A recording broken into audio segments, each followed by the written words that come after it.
Assalamualaikum warahmatullahi wabarakatuh. Bertemu lagi di pembelajaran tematik hari ini dengan tema persatuan dalam perbedaan dengan subtema rukun dalam perbedaan. Dan pada hari ini kita akan memasuki pembelajaran pertama. Seperti biasa, sebelum memulai pembelajaran, kita awali dengan membaca doa terlebih dahulu. Materi pertama yang akan dibahas dalam pertemuan kali ini yaitu tentang peristiwa menjelang proklamasi kemerdekaan Indonesia. Di antaranya pembentukan BPUPKI, pembentukan PPKI, perumusan dasar negara, dan perumusan undang-undang dasar. Pembentukan BPUPKI. BPUPKI adalah singkatan dari Badan Penyelidik Usaha Persiapan Kemerdekaan Indonesia. Waktu didirikan BPUPKI yaitu 1 Maret 1945 dengan tokoh yang berperannya yaitu jadi BPUPKI ini dipimpin oleh Dr. Rajiman Weddiodiningrat dan diwakili oleh Raden Panji Suroso. Tugas pokok dari BPUPKI ini adalah menyelidiki hal-hal yang diperlukan dalam usaha pembentukan negara Indonesia merdeka. Selanjutnya, yaitu pembentukan PPKI. PPKI ini singkatan dari Panitia Persiapan Kemerdekaan Indonesia. PPKI sendiri didirikan pada tanggal 7 Agustus 1945. Dan tokoh yang berperan dalam PPKI yaitu Insinyur Soekarno. Dia berperan sebagai Ketua PPKI. Tugas pokok dari PPKI ini yaitu meresmikan pembukaan serta batang tubuh Undang-Undang Dasar 1945 serta melanjutkan hasil kerja dari BPUPKI. Nah, perumusan dasar negara. Dasar negara kita yang sekarang kita kenal yaitu disebut dengan Pancasila. Sebelumnya dalam BPUPKI dibuat Panitia 9 yang menghasilkan rumusan dasar negara yang disebut dengan Piagam Jakarta. Panitia 9 ini juga diketuai oleh Insinyur Soekarno. Selanjutnya, perumusan Undang-Undang Dasar 1945. Ada 3 masalah pokok dalam rancangan Undang-Undang Dasar yang dibahas dan dilaporkan oleh Insinyur Soekarno dalam sidang BPUPKI. Yang pertama yaitu pernyataan Indonesia Merdeka, kedua pembukaan Undang-Undang Dasar, dan 3 batang tubuh Undang-Undang Dasar yang kemudian dinamakan Undang-Undang Dasar 1945. Selanjutnya yaitu persiapan kemerdekaan Indonesia dengan dirumuskannya naskah proklamasi. Kakak perhatikan di sini ada 2 jenis naskah proklamasi. Yang di sebelah kiri yaitu naskah kled disebutnya atau itu tulisan tangan dari Insinyur Soekarno. Sementara yang di sebelah kanan yaitu naskah otentik.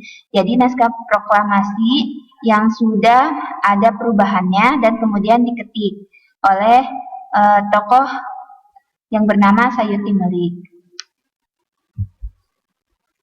Nah, ini penjelasannya ya, Kak. Naskah kled artinya tulisan tangan Soekarno dan merupakan hasil karangan dari Muhammad Hatta dan Ahmad Subarjo. Kemudian naskah otentik yaitu naskah yang telah mengalami perubahan yang diketik oleh Sayuti Melik. Nah, kembali ke naskah proklamasi yang tadi, jika diperhatikan dan dilihat isinya, kakak juga bisa lihat di buku paket halaman 5, itu ada perubahan ya di alinea kedua serta di akhirnya. Kalau di naskah kled, di bawahnya itu wakil-wakil bangsa Indonesia. Sementara kalau di naskah otentik yaitu atas nama bangsa Indonesia. Nah, itu sedikit perubahannya, walaupun sebenarnya ada yang lain. Nanti kakak bisa bedakan sendiri ya dari isi proklamasi tersebut. Selanjutnya, naskah proklamasi ini sendiri sebelum dibacakan, dirumuskan di rumah Laksamana Tadasi Maeda dan diketik oleh Sayuti Melik. Naskah proklamasi ini dibacakan oleh Insinyur Soekarno yang didampingi oleh Muhammad Hatta di Jalan Pegangsaan Timur nomor 56 pukul 10 pagi.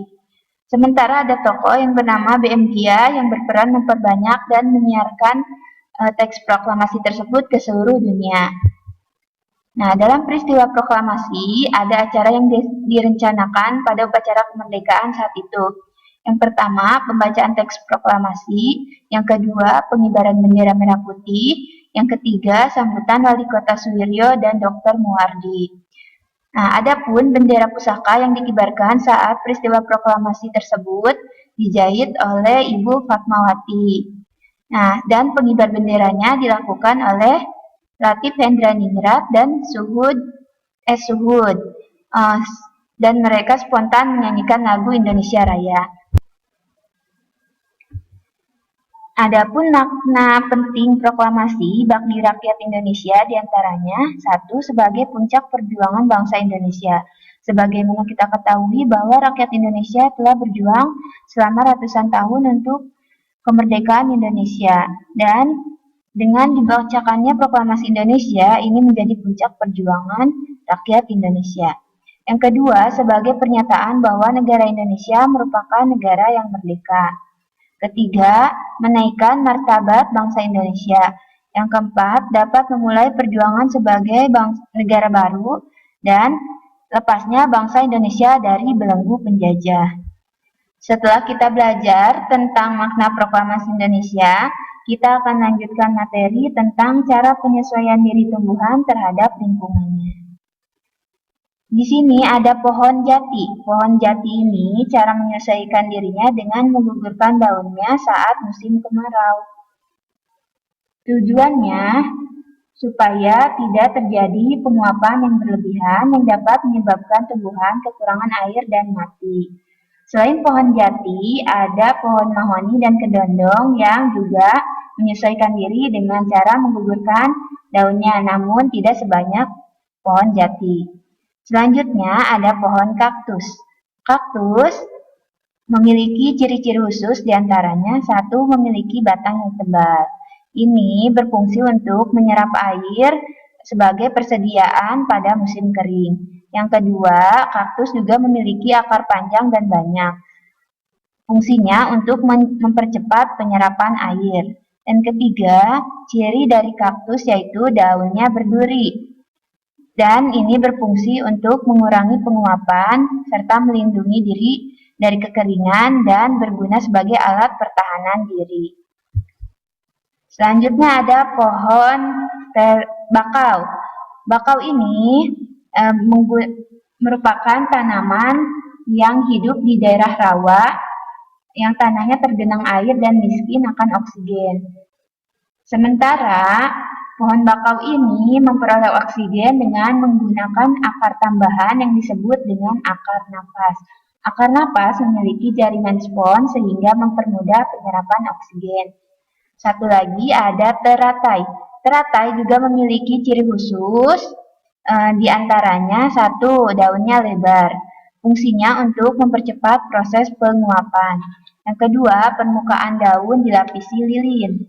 Dengan adanya lapisan lilin ini, daun teratai menyebabkan daunnya tidak basah oleh air sehingga proses penguapannya tidak terganggu.